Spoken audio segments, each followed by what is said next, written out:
তুই একবার ভেবে দেখ তোর দিদির কথাটা। আমি ভেবে দেখে নিয়েছি।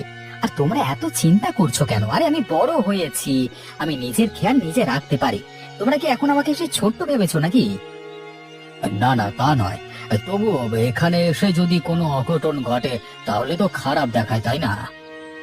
আমি তোমাকে বলছি না না, আজকে দুপুর বেলায় তুমি যেমন মাছ কিনে খাওয়ালে, কালকের মাছটা আমি তোমাকে খাওয়াবো। দুটো পয়সা করেছি তো, তাই জন্য হাতটা একটু নিষ্পিস করছে খরচ করবার জন্য।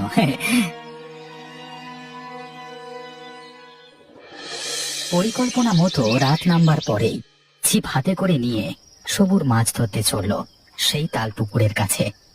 সেখানে পৌঁছে দেখলো চারিদিক শুনশান। সেও আলো নিয়ে আসেনি। প্রকৃতিটা তার বেশ ভালো লাগছিল। না, এবার বসে কয়েকটা মাছ ধরা যাক। কিছুক্ষণ বেশ শান্ত মনে বসে মাছ ধরতে শুরু করলো সবুর। শান্ত নিরিবিলি পরিবেশে সবুরের চিন্তা ভাবনাগুলো আরো পরিষ্কার হতে শুরু করলো। আহা, সবুরের মনে হলো যেন এখানে একটা ঘর তৈরি করে থাকে। সারা দিনের ক্লান্তির পর ঘুমটা অন্তত। হঠাৎ তার চিন্তা ভাবনার মাঝে ছেদ পড়ল। মশাইয়ের কি এখানে নতুন আসা হয়েছে নাকি? চমকে উঠে সবুর দেখল কখন যেন নিঃশব্দে সেই লোকটা তার পাশে এসে বসেছে একটু দূরে। হঠাৎ করে সবুরের নাকে একটা আষ্টে গন্ধ আসতে শুরু করলো। হ্যাঁ, ওই আর কি, মানে একটু মাছ ধরতে। বুঝতে পেরেছি এই পুকুরের মাছগুলো অনেক সুস্বাদু। ও, আপনি তাহলে সেই লোক? আমি কালকে এখান দিয়ে যাওয়ার সময় দেখেছিলাম বটে আপনি মাছ ধরছিলেন। তা একটা কথা বলুন তো, এই পুকুরটা কার? না মানে এইভাবে আমরা মানে মাছ ধরছি মানে না বলে, তাই। সেসব নিয়ে কোনো চিন্তা করবেন না, এই পুকুর গ্রামবাসীর। সবাই এখানে মাছ ধরতে পারে, যদিও কেউ এখানে খুব একটা তেমন আসে না। আসে না? কিন্তু কেন বলুন তো? এই বলছেন পুকুরের মাছ সুস্বাদু, তাহলে তো গ্রামের লোকেদের এখান থেকে মাছ ধরা উচিত, অন্তত আমার সেটাই মনে হয়। আসলে এই পুকুরের বদনাম আছে কিনা, তাই কেউ আসতে চায় না। বদনাম? কি ধরনের বদনাম?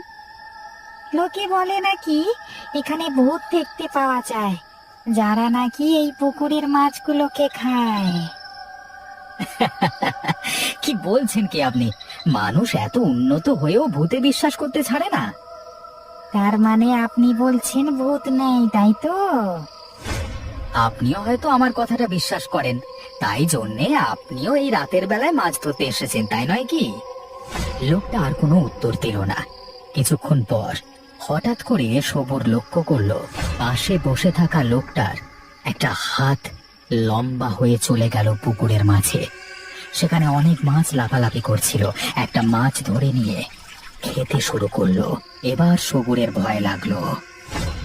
এ কি, আপনি কে? এইভাবে আপনি হাত বাড়িয়ে মাছ ধরছেন কিভাবে? আমি যে ওদেরই একজন, বললাম না এই পুকুরের মাছ খুব সুস্বাদু। এই যে আমি খাচ্ছি, সেই কারণেই তো আপনাকে বলতে পেরেছিলাম। ছিপ ফেলে দিয়ে ওদিকে অন্ধকারের মধ্যে লোকটার দুটো চলন্ত লাল চোখ।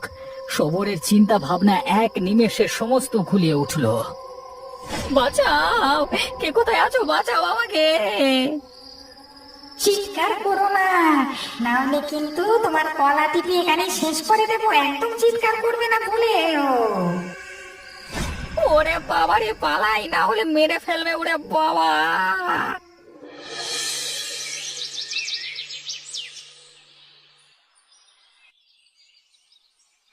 আরে নাসির যে, এসো এসো, অনেকদিন বাদ আমার কাছে এলে। কি ব্যাপার, কিছু বলবে নাকি? আজকে দোকান বন্ধ নাকি? দোকান খুলতাম, কিন্তু কয়েকদিন ধরে একটা সমস্যায় ভুগছি, সেটা আপনাকে জানাতে এলাম। আমাদের দুজনের সাথেই ঘটেছে। কি ব্যাপার, কি হয়েছে কি? ইদানিং না আমাদের গ্রামে ভূতের উপদ্রব অনেক বেড়ে গেছে। তার মানে আমাকে একটু বুঝিয়ে বলবে কি?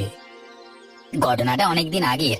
একবার প্রচন্ড কালবৈশাখী ঝড় বৃষ্টি হলো। সেদিন আমার গিন্নি ঘরে মুরগিগুলো মানে ঢোকানোর জন্য ব্যস্ত হয়েছিল। ঠিক তখনই দেখে আমাদের লেবু তলার কাছে একজন দাঁড়িয়ে আছে। সে কি কথা, ভূত ছিল নাকি? তারা হঠাৎ করে বাড়িতে বাড়িতে আসতে শুরু করলো কেন? আমি সেটাই বুঝতে পারছি না। আমি তো এতদিন কবরের পাড়ে দোকান দিয়ে আছি, কোনো দিন কিছু দেখিনি, কিন্তু সেদিন রাতে হঠাৎ করে দেখি একটা লোক ঝড় বৃষ্টির মধ্যে চাদর মুড়ি দিয়ে আমার দোকানের সামনে দিয়ে চলে গেল। আমার সঙ্গে সাব্বির ছিল, ও দেখেছে। কথাটা তোমরা ভুল বলনি। কালকে আমার রাতের বেলায় মাছ ধরতে গিয়ে এই অভিজ্ঞতা হয়েছে।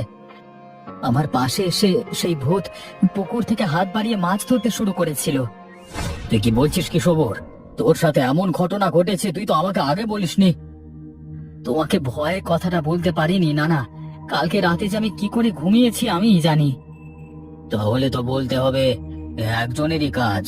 আচ্ছা নাসির, একটা কথা বলতো। বাবু কি জিজ্ঞেস করবেন বলুন। তুই তো অনেক রাত পর্যন্ত ওখানে থাকিস, কোনো কিছু লক্ষ্য করেছিস কি? মানে কোনো অপরিচিত লোকজন হঠাৎ করে রাতের বেলায় কবরস্থানে এসেছে? সেরকম কিছুই তো লক্ষ্য করিনি বাবু। মানে বেশি রাতে হলে তো জানি না। আমার মাথায় একটা পরিকল্পনা আছে। কালকে তো আমি ভয় পেয়ে চলে এসেছিলাম, কিন্তু সেই ভূত আমার কোনো ক্ষতি করবার চেষ্টা করেনি। আমি যদি তার মুখ থেকে জানতে পারতাম যে সে কেন এরকম করছে, তাহলে হয়তো কোনো একটা সমাধান করতে পারতাম। তোমাকে আমি একা আর ছাড়বো না কোথাও। দরকার হলে আমি যাবো সবুরের সাথে, আপনি কোনো চিন্তা করবেন না। তবুও ভূতের যে কি ইচ্ছে সেটা তো জানতে পারবে না। ও কি জন্যই বা হঠাৎ করে এরকম নিজের জায়গায় ছেড়ে মানুষের জায়গায় আসতে শুরু করলো, সেটাও তো বলতে পারা যায় না। আচ্ছা সবুর ভাই, আমরা একবার সুযোগ নিয়ে দেখি, যদি তার মুখ থেকে কিছু জানতে পারি।